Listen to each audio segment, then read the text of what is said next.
5 August কোনো দলের অর্জন নয়, দেশের সকলের, বলেছেন প্রধানমন্ত্রী। জুলাই হত্যা ও নির্যাতনে জড়িতদের বিচারের আশ্বাস। জুলাই চেতনার ব্যবসা না করার আহ্বান স্বরাষ্ট্রমন্ত্রী। শরৎ নিয়ে কোনো আপোষ নয়, বলেছেন বিরোধী দলীয় নেতা। আলী খামেনি শেষ শ্রদ্ধায় তেহরানের গ্র্যান্ড মুসাল্লায় বিশ্বের শীর্ষ নেতারা, সাধারণ ইরানিদের ঢল। আমেরিকার বিরুদ্ধে প্রতিশোধের স্লোগান। দেখছিলেন সংবাদ শিরোনাম, এবার বিস্তারিত। প্রধানমন্ত্রী তারেক রহমান বলেছেন, 5ই আগস্টের অর্জন কোনো একক ব্যক্তি বা রাজনৈতিক দলের নয়। দল, মত, ধর্ম, বর্ণ নির্বিশেষে এই অর্জন গণতন্ত্রকামী সব মানুষের। তিনি বলেন, জুলাই হত্যাকাণ্ডের জন্য দায়ীদের আইন অনুযায়ী বিচার হবে, তবে কোনো ধরনের অবিচার যেন না হয় সেদিকে লক্ষ্য রাখার পরামর্শ দেন প্রধানমন্ত্রী। রিপোর্ট করছেন সিকান্দার রেমান।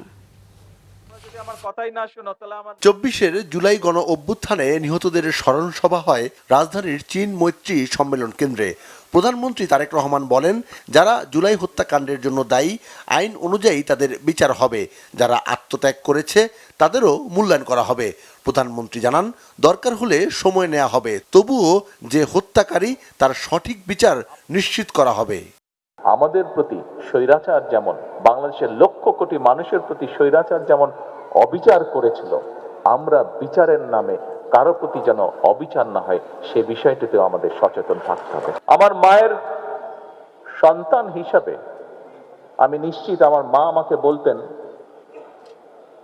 তোমার দায়িত্ব দেশের সকলকে ঐক্যবদ্ধ করে সামনে এগিয়ে যাওয়া, দেশকে সামনে নিয়ে যাওয়া। আমি যদি আমার ভাইটিকে জিজ্ঞেস করতে পারতাম যে তুমি কি চাও তোমার সাথে যে অন্যায়, যে অবিচার হয়েছে, যেভাবে তোমাকে মৃত্যুর মুখে ঠেলে দেওয়া হয়েছে, যারা এর জন্য দায়ী তাদের বিরুদ্ধে আমি প্রতিশোধ নেই, কারণ সেই ক্ষমতা আল্লাহ আমাকে এখন দিয়েছেন। আমি নিশ্চিত আমার ভাইটিও সেই একই উত্তর দিত যে উত্তরটি আমার মা আমাকে দিতেন। তারেক রহমান বলেন, জাতিকে দ্বিধা বিভক্ত করে সামনে এগোনো যায় না, তাই দেশকে ঐক্যবদ্ধ রেখে এগিয়ে যেতে চায় সরকার। তিনি বলেন, আর কোনো শক্তি যেন লক্ষ্য অর্জন থেকে বাংলাদেশকে বিচ্যুত করতে না পারে। যে উদ্দেশ্য নিয়ে জুলাই শহীদরা প্রাণ দিয়েছেন, তাদের লক্ষ্য বাস্তবায়ন করাই সবার শপথ হওয়া উচিত। আমাদের মূল লক্ষ্য, আমাদের মূল উদ্দেশ্য হচ্ছে এই দেশ, এই দেশের জনগণ, এই দেশের মাটি। আসুন আমরা চেষ্টা করি যাতে কোনো কিছু আর কোনো শক্তি আমাদেরকে এই লক্ষ্য অর্জন থেকে কোনোভাবেই আমাদেরকে বিচ্যুত করতে না পারে। আজকের এই দিনে জুলাই অভ্যুত্থানে জুলাই শহীদ, জুলাই যোদ্ধা এবং বিগত স্বৈরাচারের 17 বছরের যত যোদ্ধা আছে তাদের প্রতি যদি সম্পূর্ণ সম্মান প্রদর্শন করতে হয়, তাহলে সেটি একমাত্র হবে তার জন্য, যার জন্য তারা স্যাক্রিফাইস করেছেন, সেই লক্ষ্য এবং উদ্দেশ্যকে বাস্তবায়ন করা। 36 জুলাইয়ের দ্বিতীয় বার্ষিকী উপলক্ষে যৌথভাবে অনুষ্ঠানটি আয়োজন করে জুলাই 24 শহীদ পরিবার সোসাইটি ও আমরা জুলাই যোদ্ধা। সিকান্দার রেমান, বাংলা ভিশন, ঢাকা। স্বরাষ্ট্রমন্ত্রী সালাউদ্দিন আহমেদ বলেছেন, জুলাই নিয়ে কেউ যেন ব্যবসা না করে, কোনো ধরনের রাজনৈতিক ফায়দা যেন না নেয়। আর আইনমন্ত্রী মোহাম্মদ আসাদুজ্জামান বলেছেন, জুলাই নিয়ে দেশ আজ 2 ভাগে বিভক্ত। এদিকে মুক্তিযুদ্ধ বিষয়ক প্রতিমন্ত্রী ইশরাক হোসেন বলেছেন, জুলাই শুধু অতীত স্মৃতি নয়, ভবিষ্যতের দায়িত্বও। শনিবার জুলাই জাতীয় সম্মেলনে তারা এসব কথা বলেন। আহমেদ সৌরারের রিপোর্ট। জুলাই গণ অভ্যুত্থানের দ্বিতীয় বর্ষপূর্তি উপলক্ষে রাজধানীর বাংলাদেশ চীন মৈত্রী সম্মেলন কেন্দ্রে গণ অভ্যুত্থানের শহীদদের স্মরণ সভার আয়োজন করা হয়। জুলাই 24 শহীদ পরিবার সোসাইটি ও আমরা জুলাই যোদ্ধা আয়োজিত অনুষ্ঠানে মন্ত্রীরা বলেন, অনেকে জুলাই চেতনা বাস্তবায়নের চেয়ে ফায়দা নিতে বেশি আগ্রহী। যারা মুক্তিযুদ্ধের চেতনার ব্যবসা করেছে তাদের পরিণতি সবাই দেখেছে। আজও পর্যন্ত গণহত্যাকারী শেখ হাসিনার কোন রকমের অনুশোচনা নাই। তারা জুলাই যোদ্ধাদেরকে অপরাধী হিসেবে তকমা দিচ্ছে। বাংলাদেশের এই গণ অভ্যুত্থানকে তারা বলছে একটা জঙ্গি তকমা দিচ্ছে। বাংলাদেশে নাকি জঙ্গিবাদের মধ্য দিয়ে তাদের রাষ্ট্র ক্ষমতা ছিনিয়ে নেওয়া হয়েছে। এই জুলাইয়ের চেতনা নিয়ে যেন আমরা কেউ ব্যবসা না করি। যারা জুলাইয়ের চেতনা নিয়ে বিভিন্নভাবে রাজনৈতিক সংগঠন করে রাজনৈতিক ফায়দা নেয়ার জন্য চেতনা বিক্রি করছে, তাদের পরিণতি কিন্তু ভবিষ্যতে দেখা যাবে। ইতিহাস কিন্তু তাই, যারা ৭১-এর মুক্তিযুদ্ধের চেতনা বিক্রি করত, তারা চেতনা বিক্রি করতে করতে আজকে দিল্লি যেয়ে বসে আছে। বাংলাদেশের মানুষ তাদেরকে উৎখাত করেছে। সুতরাং চেতনা বিক্রির ব্যবসা ভালো নয়। বাংলাদেশ আজ দুই ভাবে বিভক্ত হয়ে গেছে জুলাইকে কেন্দ্র করে। এক ভাগ জুলাইকে নিয়ে ব্যবসা করা, বাণিজ্য করার রীতিতে নেমেছে, আর এক ভাগ জুলাই সনদকে সামনে রেখে জুলাই সনদকে বাস্তবায়ন করার জন্য ধীর গতিতে না হলেও মধ্যম গতিতে এগিয়ে চলেছে। এবং সেই ভাগ হলো আমাদের মাননীয় প্রধানমন্ত্রী তারেক রহমানের নেতৃত্বে। শহীদ পরিবারদের স্থায়ী বাসস্থানের জন্য মিরপুরে 804টি ফ্ল্যাট এবং আহত যোদ্ধাদের জন্য আরো 1560টি ফ্ল্যাট নির্মাণের উদ্যোগ নেওয়া হয়েছে। জনগণ এখন জবাবদিহিমূলক, বৈষম্যহীন ও গণতান্ত্রিক শাসন ব্যবস্থা দেখতে চায়। আসুন শহীদদের স্বপ্নের সমতা ভিত্তিক, গণতান্ত্রিক ও স্বাধীন বাংলাদেশ গড়তে ঐক্যবদ্ধভাবে কাজ করি। মুক্তিযুদ্ধ প্রতিমন্ত্রী ইশরাক হোসেন বলেন, ৭১ থেকে ২৪ বারবার প্রমাণ করেছে এই জাতি বীরের জাতি। জালিমের বিরুদ্ধে তারা এক হয় একটি লড়াকু সেনাদল হিসাবে। দেশ ডাকলে, মানুষ ডাকলে, ন্যায় ডাকলে বাংলাদেশের তারুণ্য সাড়া দিতেই জানে। যে মানুষ নিজের জীবনের চেয়ে দেশের মর্যাদাকে বড় করে দেখে, সে কখনো মৃত্যুবরণ করে না। সে ইতিহাস হয়ে যায়, সে প্রেরণা হয়ে যায়, সে জাতির আলোকবর্তিকা হয়ে যায়। প্রিয় ভাই ও বোনেরা, আমরা যেন একটা বিষয় কখনো ভুলে না যাই। জুলাই শুধু অতীতের স্মৃতি নয়, জুলাই ভবিষ্যতের দায়িত্বও বটে। যেখানে অন্যায় হবে আমাদের বিবেক জেগে উঠবে, যেখানে অবিচার হবে আমাদের কণ্ঠ উচ্চারিত হবে, যেখানে মানুষের অধিকার হরণ হবে আমরা নীরব দর্শক হয়ে বসে থাকবো না। অনুষ্ঠানে জুলাই যোদ্ধা ও তাদের পরিবারের সদস্যরা অভ্যুত্থানে সংগঠিত হত্যাকাণ্ডের সাথে জড়িতদের বিচার দাবি করেন।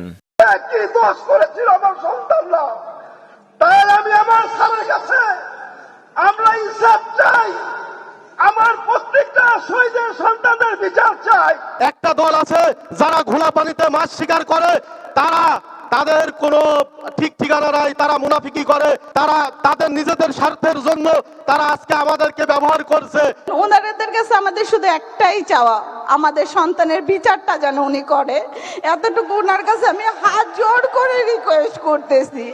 ইন্টারিম আমলে আমরা শহীদ পরিবার, আহত জুলাই যোদ্ধাগণ, আমাদের বিচারের জন্য আহত জুলাই যোদ্ধাগণ তাদের ন্যায্য অধিকারের জন্য, তাদের চিকিৎসার জন্য দাঁড়ে দাঁড়ে ঘুরিয়েছিল, রাস্তায় তারা নেমেছিল। হাজারো বার গিয়েছি, বারবার দাঁড়িয়েছি তাদের দরজায়, তাদের কোনো সহযোগিতা, সহমর্মিতা, সহানুভূতি কিছুই পাইনি। জুলাইয়ের স্মৃতি ধরে রাখার উপর জোর দেন তারা। আহমেদ সরওয়ার, বাংলা ভিশন, ঢাকা।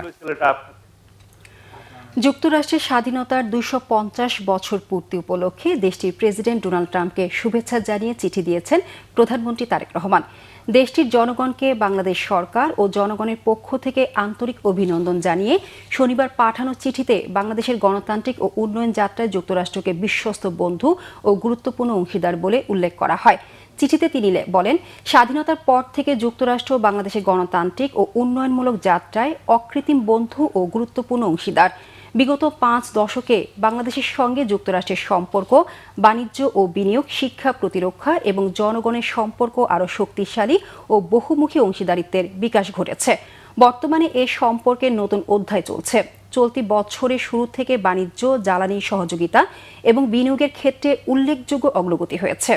রোহিঙ্গা সংকট মোকাবেলায় যুক্তরাষ্ট্রের অব্যাহত সমর্থন ও উদারতার জন্য গভীর কৃতজ্ঞতা জানান প্রধানমন্ত্রী তারেক রহমান। চিঠিতে আগামী দশকগুলোতে যুক্তরাষ্ট্র মহত্বের পথে আরও এগিয়ে যাবে বলে প্রত্যাশা করেন তারেক রহমান। জুলাই সনদ বাস্তবায়নের প্রশ্নে কোনো ছাড় দেয়া হবে না বলে হুঁশিয়ারি দিয়েছেন জামায়াত ইসলামীর আমির ও বিরোধী দলীয় নেতা ডাক্তার শফিকুর রহমান। বলেন, সনদ বাস্তবায়ন ছাড়া জাতি কোনোভাবেই মুক্তি পাবে না। শনিবার রাজধানীর মগবাজারের আল ফালাহ মিলনায়তনে দলটির জেলা মহানগরী কর্মপরিষদ সদস্যদের নিয়ে 3 দিনব্যাপী শিক্ষা শিবিরে এ কথা বলেন তিনি। সরকার সনদ বাস্তবায়নে গড়িমসি করে গণরায়ের বিরুদ্ধে অশ্রদ্ধা দেখাচ্ছে বলে অভিযোগ করেন ডাক্তার শফিকুর রহমান। এ সময় স্থানীয় নির্বাচনে যারা হালাল উপার্জন এবং সমাজে গ্রহণযোগ্যতা ও নেতৃত্ব দেওয়ার সক্ষমতা রাখেন তাদেরই বাছাই করতে দেশবাসীর প্রতি আহ্বান জানান তিনি।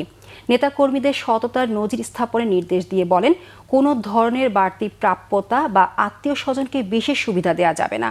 শিক্ষা শিবিরে বিভিন্ন বিষয়ে আলোচনা পেশ করেন দলের সেক্রেটারি জেনারেল মিয়া গোলাম পরোয়ার, সহকারী সেক্রেটারি জেনারেল মাওলানা এটিএম মাসুম ও ডক্টর AHM হামিদুর রহমান আজাদ সহ অন্যান্য নেতারা। আন্তর্জাতিক প্রসঙ্গ।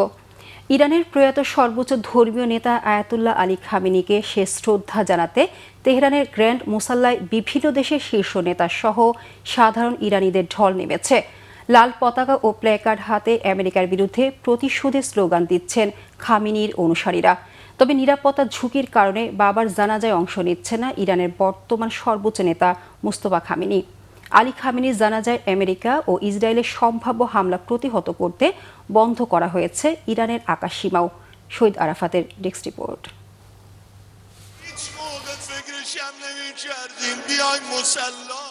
আমেরিকার ধ্বংস হোক আর প্রতিশোধ স্লোগানে উত্তাল তেহরানের গ্র্যান্ড মসল্লা প্রাঙ্গণ। ইরানের প্রয়াত সর্বোচ্চ নেতা আয়াতুল্লাহ আলী খামেনির শেষ বিদায়ে যুক্তরাষ্ট্রের বিরুদ্ধে এভাবেই প্রতিবাদ জানাচ্ছে লাখো ইরানি।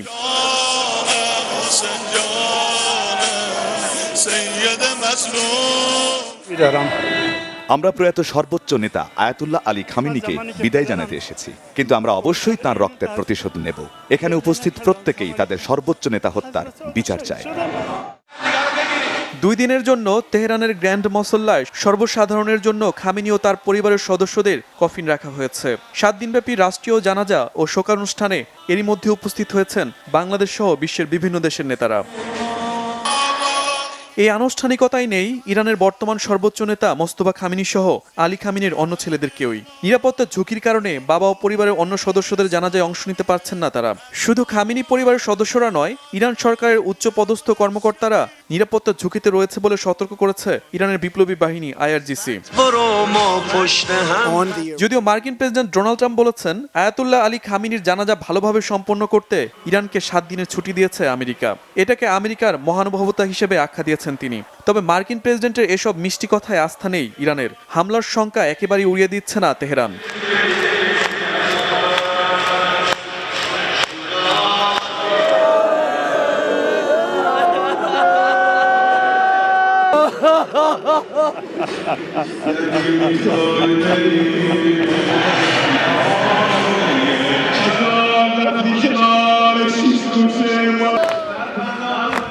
আয়াতুল্লাহ আলী খামেনিকে যখন শেষ বিদায় জানাচ্ছে তেহরান, তখনও হরমুজ প্রণালীতে সামরিক হস্তক্ষেপের চেষ্টা চালিয়ে যাচ্ছে ফ্রান্স ও যুক্তরাজ্য। এই অভিযোগ সামনে এনে ইরানের পার্লামেন্ট স্পিকার বাগের গালিবাফ সাফ জানিয়ে দিয়েছেন, বিশ্বের অন্যতম গুরুত্বপূর্ণ ওই জলপথে ইরান ছাড়া অন্য কারো সামরিক হস্তক্ষেপ চলবে না। যুক্তরাষ্ট্রের সাথে সমঝোতা স্মারকে হরমুজের নয়া ব্যবস্থাপনা নিয়ে যে চুক্তি, যে চূড়ান্ত সিদ্ধান্ত হয়েছে তার কোনো পরিবর্তন হবে না বলেও জানান তিনি। শহীদ আরাফাত, বাংলাভিশন নিউজ ডেস্ক। তথ্য সম্প্রচার মন্ত্রী জহিরুদ্দিন স্বপন বলেছেন, ডিজিটাল প্ল্যাটফর্মে যখন বিভ্রান্তি, বিভাজন ও উগ্রবাদের আলোচনা বাড়ছে, তখন জ্ঞান, নৈতিকতা ও দায়িত্বশীল সম্পৃক্ততার ভিত্তিতে গড়ে ওঠা বিশ্বাসযোগ্য বুদ্ধিবৃত্তিক উদ্যোগ অত্যন্ত জরুরি। গবেষণা, সংলাপ ও জ্ঞান চর্চাকে বৈশ্বিক পরিসরে আরও শক্তিশালী করতে আনুষ্ঠানিকভাবে আল উম্মা জার্নাল ও ওয়েবসাইটের উদ্বোধনী অনুষ্ঠানে শনিবার তিনি একথা বলেন। প্রধান অতিথির বক্তব্যে জহিরুদ্দিন স্বপন বলেন, আল উম্মা জার্নাল ও ওয়েবসাইট জ্ঞান ভিত্তিক আলোচনা ও গবেষণামূলক অবদানের একটি গুরুত্বপূর্ণ প্ল্যাটফর্ম হয়ে উঠতে পারে। অনুষ্ঠানে দেশ বিদেশের গবেষক, শিক্ষাবিদ ও বিশিষ্টজনেরা অংশ নেন। বক্তারা মুসলিম উম্মার জ্ঞান চর্চা, গবেষণা ও বৈশ্বিক সহযোগিতা জোরদারে এ উদ্যোগ গুরুত্বপূর্ণ ভূমিকা রাখবে বলে আশা প্রকাশ করেন। আমি এই ওয়েবসাইট জার্নালের ঘোষণাটা পাঠ করেছি এবং আমি স্পষ্টভাবেই দেখেছি তাদের উদ্দেশ্যের মধ্যে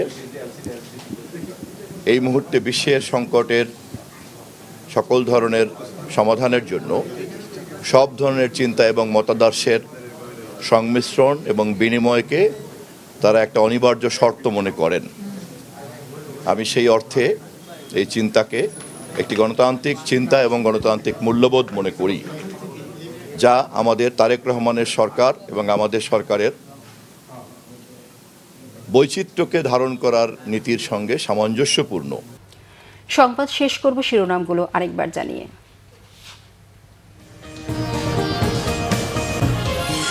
5 আগস্ট কোনো দলের অর্জন নয়, দেশের সকলের, বলেছেন প্রধানমন্ত্রী। জুলাই হত্যা ও নির্যাতনে জড়িতদের বিচারের আশ্বাস। জুলাই চেতনার ব্যবসা না করার আহ্বান স্বরাষ্ট্রমন্ত্রীর। সনদ নিয়ে কোনো আপোষ নয়, বলেছেন বিরোধী দলীয় নেতা। আলী খামেনি শেষ শ্রদ্ধায় তেহরানের গ্র্যান্ড মুসাল্লায় বিশ্বের শীর্ষ নেতারা, সাধারণ ইরানিদের ঢল। আমেরিকার বিরুদ্ধে প্রতিশোধের স্লোগান। এই ছিল এখনকার মতো। পরের সংবাদ সকাল 10টায়, এর আগে 9টায় রয়েছে নিউজ টপ 10 দেখার আমন্ত্রণ রইল। এছাড়া বাংলাভিশন সংবাদ ও সংবাদ সংশ্লিষ্ট অনুষ্ঠান দেখতে ভিজিট করুন www.bbnews24.com ও facebook.com/banglavisionnews এবং সাবস্ক্রাইব করুন youtube.com/banglavisionnews। ধন্যবাদ সবাইকে।